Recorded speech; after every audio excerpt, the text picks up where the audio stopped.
मेरी लाडली सब मिली है तो जरा दिल भर के बात करेंगे ना। हैं? फिर पता नहीं मिले ना मिले यार, कौन जिंदा रहता है कौन दुनिया से जाता है कि नहीं? हैं? तो मोहतरमा को हमारा ख्याल नहीं है, ख्याल है तो रोजा इफ्तारी का।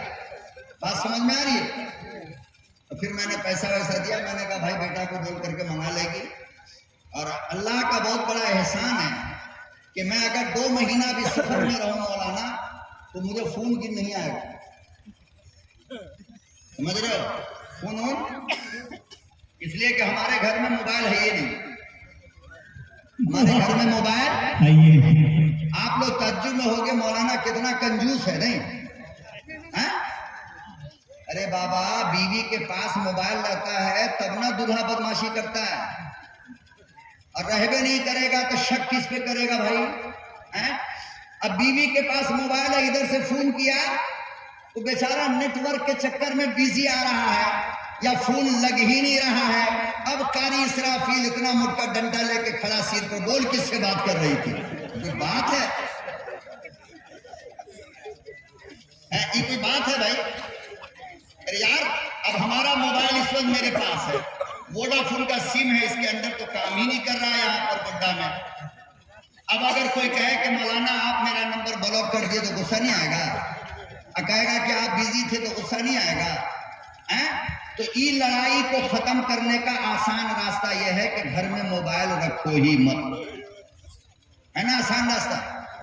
नहीं तो रात को अम्मा सो जाएगी, अब्बा सो जाएगा, भाई सो जाएगी, और हमारी जो बदमाश बेटी है ना वो आहिस्ते से मोबाइल उठाएगी, कंबल में मुंह घुसा करके व्हाट्सएप पे शुरू कर देगी कहानी। तो इस बुराई से अगर बचना चाहते हो अपने घर को मोबाइल से पाक कर लो। समझ रहे हो? घर वाले को मोबाइल मत दिया करो। बच्चे, बच्चियां, बीवी, ये तीनों का तीनों बिगड़ता है मोबाइल से। मानते नहीं मानते इस बात को? और सुकून उड़ जाएगा आपका। लोग कहते हैं फिर आप मौलाना बात कैसे करते हो? मैंने कहा कि 20 साल मोबाइल की उम्र नहीं है जालिम, जरा ये बता कि 20 साल पहले लोगों की जिंदगी कैसे गुजरती थी? तो वैसे ही गुजर रहा है। मेरी अमानत है, अल्लाह जिंदा सलामत रखे, सेहत के साथ रखे। और बहुत इमरजेंसी हो गया तो किसी को बोल करके फोन करा ले भाई, बात खत्म।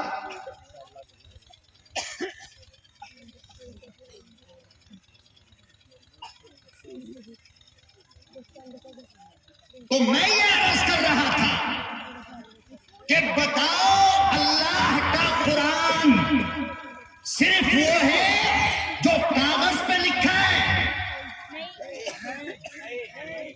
पीछे वाले बोलो भाई, अल्लाह का कुरान सिर्फ वो है जो कागज पे लिखा है या वो है जो हमारे दिल की मेमोरी पे लिखा है? बोलो ना भाई, कहां है? तो जब हमारे दिल के अंदर कुरान है तो जाहिर बात है इस दिल से जो भी मिलेगा आकर के कुरान करीम की मोहब्बत में, तो अल्लाह से ये कोई बड़ी बात नहीं है कि कुरान करीम इधर से उधर चला जाए, जा सकता नहीं। इसलिए कुरान करीम का अदब किया करो। किसका?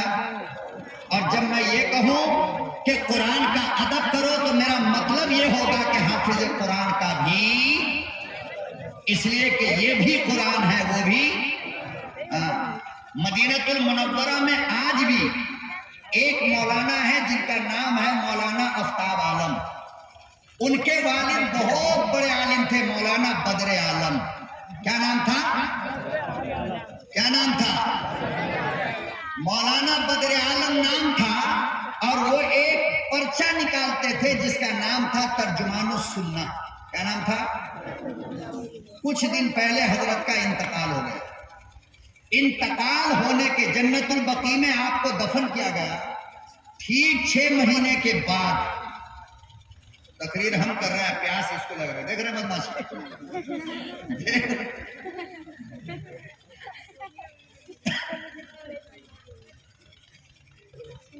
एक दो बार तो नारा लगा, हम पानी नहीं पीते, पिलाते हैं।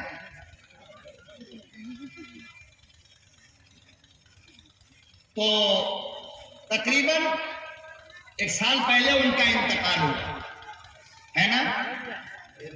जन्नतुल बकी में उनको दफन किया गया। 6 महीने के बाद अरब की हुकूमत को जरूरत पड़ी कब्र खोदने की। मौलाना बदर आलम की कब्र को 6 महीने के बाद खोदा गया, समझे? 6 महीने के बाद, बोलो भाई, खोदा गया तो देखा कि मौलाना बदर आलम के कफन को मिट्टी ने हाथ भी नहीं लगाया, मिट्टी ने छुआ भी, और चेहरा बिल्कुल मुस्कुराता हुआ 6 महीने के बाद। कितने दिन के बाद?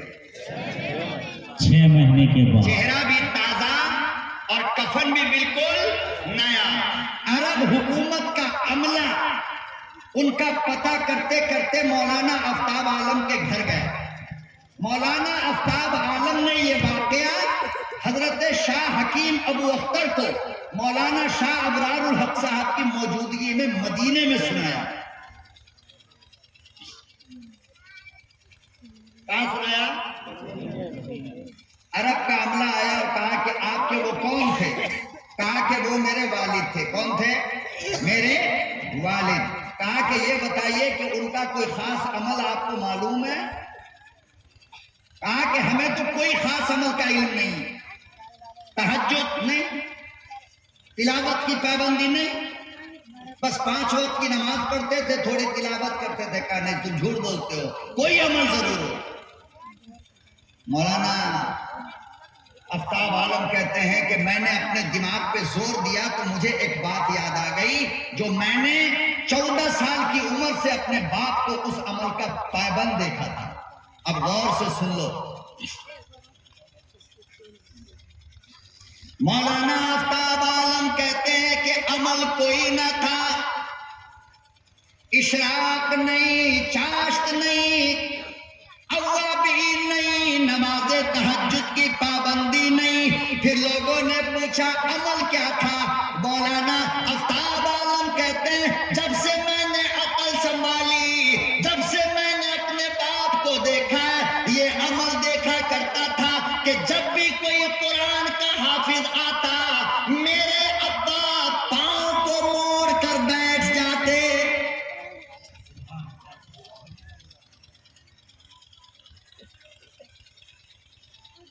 फरमाया कभी भी किसी हाल में भी, घर में हो, मकान में हो, दुकान में हो, सफर में हो, हजर में हो, कहीं भी हो, कभी भी हाफिज कुरान की तरफ पांव फैला कर नहीं बैठे।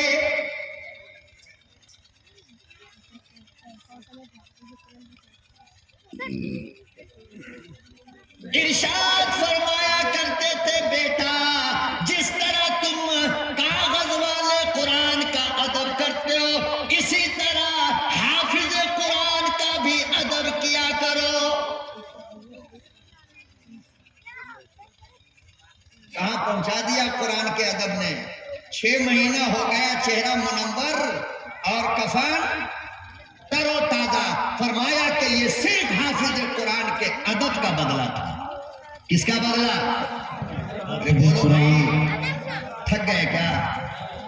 थके तो नहीं आप लोग? मैं और बोल सकता हूं? इजाजत है? किसका बदला था ये? हाफिज कुरान का। तो अब किसी हाफिज की बेअदबी तो नहीं करोगे? बोलो नहीं। जब भी मौका मिले कस के पकड़ो और सीने से चिपका लो, और अपनी बेटी के लिए सबसे पहले कुरान के हाफिज को तलाश करो। अगर कुरान का हाफिज तुम्हारा दामाद बन गया, रब्बे काबा की कसम वो अकेला नहीं आएगा, कायनात की बरकत लेकर तुम्हारे घर में आएगा। बेशक। मौलाना फजल रहमान गंज मुरादाबादी का एक मुरीद था, एक मुरीद था। कितना देर हो गया? और पेशे के एतबार से वो मुंशी थे। क्या थे वो? देखो सामने की 2-4 कुर्सी खाली हो गई, अब पीछे वाले सामने आ जाओ, आ जाओ, आ जाओ। ये सामने की कुर्सी खाली है ना, आ जाओ, आ जाओ। अब बेटी ये रुकैया को जगह ना, रुकैया सूत रह लो, उठो उठो उठो। अच्छा छोड़, सोने दे, बेचारी दिन भर मेहनत की। और उधर अब्दुल गफ्फार भी सूता हुआ, देख रहे हैं बदमाशी। इधर देखिए, इधर मंगलवा बुधना सूता है तो बचवा लोग कितना जागेगा, है कि नहीं? 12:15 हो गया, बापे को नींद आ रही है तो बेटा काहे जागा रहेगा भाई। अब हमारी माँ बहन का क्या हाल है वो तो अल्लाह ही जाने, हम तो जानते नहीं। उधर कितना सोई है, कितना जागी है, अल्लाह जाने।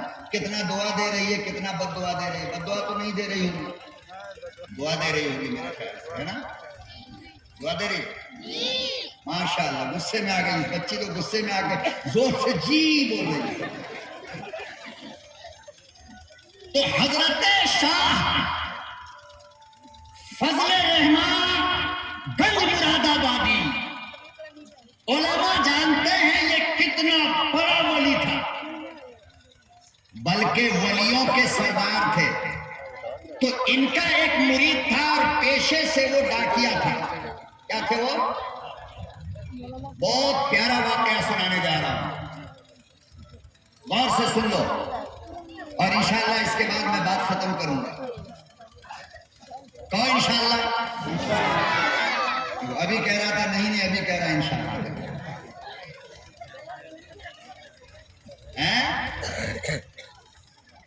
बात खत्म करूंगा इंशाअल्लाह।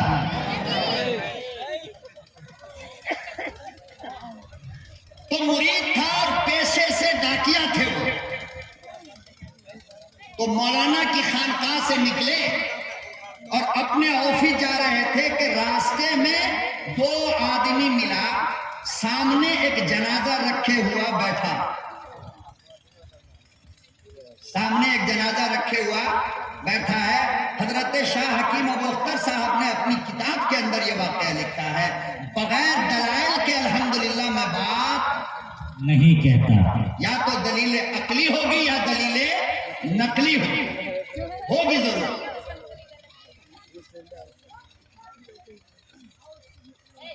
शाह साहब ने लिखा है कि वो डाकिया जब काम के लिए ऑफिस जा रहा था तो रास्ते में देखा कि 2 बंदा बैठा है और उसके सामने एक जनाजा रखा हुआ। हकीम साहब ने साइकिल को ब्रेक लगाया और उतर करके पूछा कि बेटे किसका इंतजार कर रहे हो, किसका इंतजार कर रहे हो? तो उस नौजवान ने कहा कि अल्लाह वाले, हम लोगों को जनाजे की नमाज पढ़ानी नहीं आती है, तो हम इंतजार में बैठे हैं कि कोई अल्लाह का बंदा पढ़ा लिखा आएगा तो जनाजा पढ़ा देगा। बात समझ रहे हो? ओ भाई साहब बात समझ रहे हैं? क्या बोले हम? क्या बोले? देखे 1 मिनट बात किए तो इधर मामला खराब हो गया नहीं, इसलिए बात मत करो। हमको देखिए, आप किसको देखिए? अरे हम खूबसूरत नहीं है क्या? फिर देखो ना हमको यार, हम आप सबको देख रहे हैं, आप सब खूबसूरत। अभी ताबिश भाई खूबसूरत के ऊपर कलाम पढ़ेंगे इंशाअल्लाह। हाँ देख, फिर ताबिश भी है बेचारा है? तो दोनों बच्चे ने कहा, नौजवान ने, कि मुझे जनाजे की नमाज पढ़ानी नहीं आती, इसलिए हम बैठे हैं कि आप जनाजा पढ़ा दीजिए। मेरे मोहतरम बुजुर्ग और दोस्तों, मुझे माफ करना, अगर ये मदरसे बंद हो जाएंगे ना, ये मदरसा जो चल रहा है ना, ये सारे मदरसे अगर बंद हो जाएंगे तो अल्लाह की कसम 2 साल के बाद कोई जनाजा पढ़ाने वाला तुम्हारे गांव में भी नहीं मिलेगा। सही बात। मानते हो इस बात को कि नहीं? जी। कुरान खानी पढ़ने वाला नहीं मिलेगा बाप के मरने के बाद। घर बनाओगे तो बरकत के लिए कुरान खानी वाला नहीं मिलेगा, और बेटा बुढ़ा हो जाएगा निकाह पढ़ाने वाला नहीं मिलेगा। याद रखो, इसलिए मदरसे को पालो। मदरसे को, पालो, मदरसे को, उलमा को, पालो, हाफिजों को, पालो, इमामों को पालो। और इमाम को पालना तुम शुरू कर दो। और डंके की चोट पर एक बात की जमानत मैं दे करके तुमको जाता हूं, मोबाइल में नोट कर लेना कि जब तुम उलमा को पालना शुरू कर दोगे, अल्लाह की कसम, अल्लाह तुम्हारे नस्लों की ईमान की हिफाजत करेगा। बेशक, सुभान अल्लाह, सुभान अल्लाह। उलमा को तुम पालो, मदरसों को चलाओ, अल्लाह तुम्हारे घर को चलाएगा, अल्लाह तुम्हारे ईमान को बचाकर तुम्हें दुनिया से ले जाएगा। बेशक, जो कौम उलमा को पालना जान गई वो अपना ईमान बचाना भी जान गई। हाँ, मामूली बात नहीं है। मदरसे को देखने का मतलब कुरान को देखना, मदरसे को चलाने का मतलब उलमा को चलाना, मदरसे को चलाने का मतलब कलमे को जिंदा रखना, कुरान को जिंदा रखना। बेशक, तो रखोगे ना इंशाअल्लाह? इंशाअल्लाह। बहरहाल हजरत ने फरमाया ठीक है खड़े हो जाओ, हम जनाजा पढ़ा देते हैं। जी, हजरत ने जनाजे की नमाज पढ़ाई। अब दोनों कहने लगा मौलाना जनाजा तो पढ़ा दिया, हमको कफन दफन करने नहीं आता। दफन करने कब्र में कैसे उतारा जाता है हमको नहीं आता, जरा आप दफन भी कर दीजिए। बात समझ में आई? कभी ट्रेन में सफर कियो? एक आदमी खड़ा रहेगा, कहेगा हजरत जरा थोड़ा सा खिसकिए, बैठने दीजिए। बैठा लिए, अब थोड़ी देर के बाद आप ही के बदन पर ऐसे टेक लगा सो जाएगा। गोया वो कह रहा है बैठने की जगह दिया तो सोने की जगह भी आप ही को देना। आप ही को देना पड़ेगा। समझ लो? तो कहा कि जनाजा तो पढ़ा दिया, अब दफन भी आप ही को करना है। हमको दफन करने नहीं आता, किधर टांग रखेंगे किधर सिर रखेंगे, आप ये काम कर दीजिए। हजरत ने फरमाया चलो। गए, कब्र में भी उतार दिया और उतार करके मिट्टी डाल करके चले गए ऑफिस। वहां जब पहुंचे तो गेट कीपर ने पूछा कि साहब अंदर एंट्री के लिए आईडी कहाँ है? हजरत ने जेब में जब देखा आधार कार्ड आईडी कार्ड तो है ये नहीं। अब तो नौकरी की बात है ना, आईडी कार्ड हेरा जाएगा तो नौकरी देगा कोई? अंदर जाने देगा? हैं? जाने देगा? नहीं ना। हजरत कहते हैं मैं परेशान हुआ, फिर मैंने अपने दिमाग पे जोर लगाया कि आखिर वो आईडी गई तो कहाँ गई। तो हजरत फरमाते हैं मुझे शक हुआ कि मैं जो मैयत को उतारने के लिए झुका था तो शायद मेरी आईडी उसमें, बोलो, गिर गई। हजरत फौरन वहां से लौटे, कब्र के पास आए तो देखा कि वो दोनों नौजवान कब्र को बराबर करके जा रहा है। हजरत पीछे पीछे गए, कहा बेटे ऐसा लगता है कि मेरा आईडी प्रूफ कब्र के अंदर गिर गया है, अगर इजाजत हो तो मैं कब्र खोल करके तलाश कर लूं। कहा कि ठीक है देख लीजिए।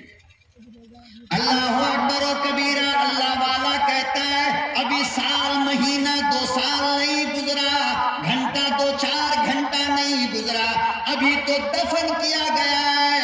अल्लाह का वली कहता है मैंने जब कब्र खोदी, खुदा की कसम जो मंजर मैंने देखा मेरी अकल हैरान हो गई।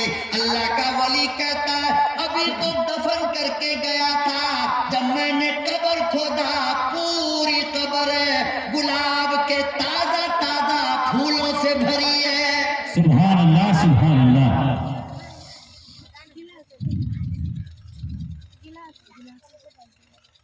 कहते हैं रब्बे काबा की कसम, कब्र को जब मैंने खोला गुलाब का ताजा ताजा फूल भरा है, जन्नत की खुशबू महसूस हो रही है और मेरा आइडेंटिटी कार्ड अरे फूलों के ऊपर ऐसे रखा है जैसे किसी ने उठा कर रखा हो। सुभान अल्लाह, सुभान अल्लाह।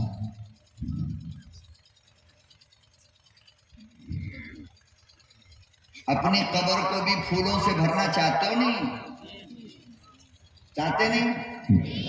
तो ये दोनों हाथ फिजा में लहरा करके बोला इंशाअल्लाह, सब तैयार हैं माशाअल्लाह। कहीं हाथ में कहीं खैनी वैनी लगा के होगा, कैसे उठाएगा?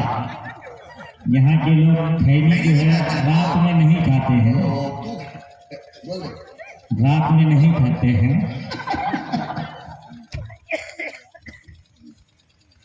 माशाअल्लाह, खैनी वैनी मत खाया कीजिए, समझे? अब गुटखा उटका मत खाया करो। क्यों नहीं खाया करो बताओ, मैं क्यों मना कर रहा हूँ? अब देखो यहाँ पर भी कुछ लोग गुटखा खा के बैठा हुआ, बदबू यहाँ तक आ रही है। अल्लाह के नबी का जब नाम आए तो दुरूद पढ़ना वाजिब है, मालूम है मसला? दुरूद पढ़ना, और नबी पर दुरूद पढ़ने के लिए शेख सादी रहमतुल्लाह अलैह लिखते हैं कि 1000 मर्तबा मुश्क अंबर से अगर मैं अपने मुंह को धो लूं मेरे महबूब, फिर भी आपका नाम लेते हुए मुझे डर लगता है कि कहीं बेअदबी न हो जाए। नहीं समझे? नहीं समझे? तो 1000 बार मुश्क से मुंह धोने के बाद भी बेअदबी का डर हो रहा है। अब गुटखा खैनी मुंह में रख करके अगर दरूद पढ़ोगे तो अल्लाह तो कीमा बना देगा। क्या करेगा? अरे बोल, क्या करेगा? डर लगता है? जिसके मुंह में है वो तो बोलवे नहीं करेगा, वो तो हम जानते हैं। जिसके मुंह में नहीं है वो तो बोलो, ठोकाई करेगा अल्लाह। मौलाना रशीद अहमद गंगोही के पास कोई गया, जाके कहने लगा हजरत आप हर किताब में एक बात लिखते हो। क्या? कहा कि हर किताब में लिखते हो कि पहले तौबा इस्तिग़फ़ार करो उसके बाद दरूद पढ़ो। पहले बोल भाई, पहले तौबा करो और उसके बाद दुरूद पढ़ो। कहा हजरत मेरी समझ में बात नहीं आती है। हजरत ने कहा कि अल्लाह के बंदे, पहले तौबा बोलो कि पहले कपड़ा धोते हो या पहले इतर लगाते हो? देखो पीछे तक बोलो, नहीं तो हम बस दुआ कर देंगे। अगर थोड़ी देर बर्दाश्त करना चाहते हो, सुनना चाहते हो तो बोलते रहो। हाँ, चूंकि ये सोने का टाइम हो गया है, शैतान आपको नींद में ले जाएगा। पहले कपड़ा धोते हैं या पहले इतर लगाते हैं? पहले कपड़ा। हाँ, वो कोई पागल महिला कपड़ा में इतर लगा है ना? तो हजरत